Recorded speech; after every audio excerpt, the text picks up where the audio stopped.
भारतीय नौसेना के लिए साल 2022 उपलब्धियों भरा रहा।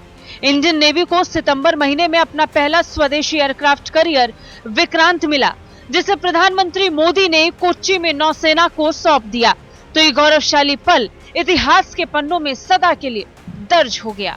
करीब 20,000 करोड़ की लागत से बने विक्रांत का 80% से ज्यादा हिस्सा भारत में ही बनाया गया, जो रक्षा के क्षेत्र में तेजी से आत्मनिर्भर बनने की सबसे बड़ी मिसाल है।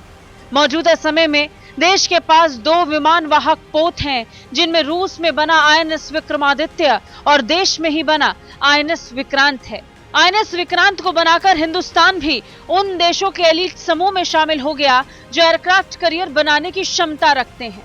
2 सितंबर 2022 की तारीख नौसेना के लिए बेहद खास रही।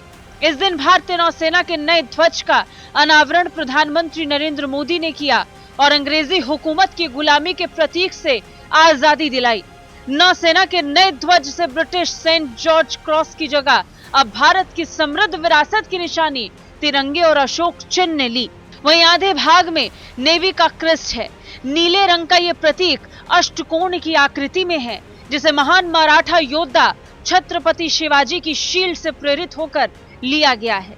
इस अष्टकोणीय प्रतीक के नीचे देवनागरी में नौसेना के सूत्र वाक्य शं 9 वर्ण अंकित हैं। इस सूत्र वाक्य का मतलब है, जल के देवता वरुण हमारे लिए मंगलकारी रहें।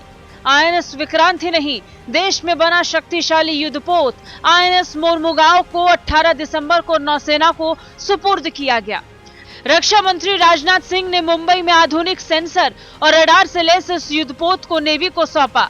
इस विध्वंसक युद्धपोत को भारतीय नौसेना के वॉरशिप डिजाइन ब्यूरो ने डिजाइन किया, जबकि इसका निर्माण Mazagon dock shipbuilders limited ने किया। ये युद्धपोत भारतीय नौसेना के प्रोजेक्ट 15B का हिस्सा है, जिसके तहत आईएनएस विशाखापट्टनम को पिछले साल भारतीय नौसेना में शामिल किया गया था और अब आईएनएस मोरमुगांव भी कमीशन किया जा चुका है, जबकि इम्फाल और सूरत युद्धपोत का निर्माण चल रहा है। साल 2024 तक इन जंगी जहाजों को नौसेना के बेड़े में शामिल किए जाने की योजना बनाई गई है। स्वदेशी एयरक्राफ्ट और युद्धपोत के अलावा समुद्री सरहदों को सुरक्षित रखने के लिए 20 अप्रैल 2022 को स्कॉर्पियन यानी कलवारी क्लास की सबमरीन वाक्षीर को लॉन्च किया गया। ये लॉन्चिंग प्रोजेक्ट 75 के तहत मुंबई के मजगांव डॉक से ही की गई। सबमरीन वाक्षीर एक डीजल इलेक्ट्रिक सबमरीन है जो आधुनिक नेविगेशन और ट्रैकिंग सिस्टम से लैस है। प्रोजेक्ट 75 के तहत अभी तक 5 आधुनिक पनडुब्बियों को समुद्री सरहदों की रक्षा में तैनात कर दिया गया है। सबमरीन वाक्षीर इस प्रोजेक्ट की आखिरी पनडुब्बी है, जिसे साइलेंट किलर भी कहा जाता है।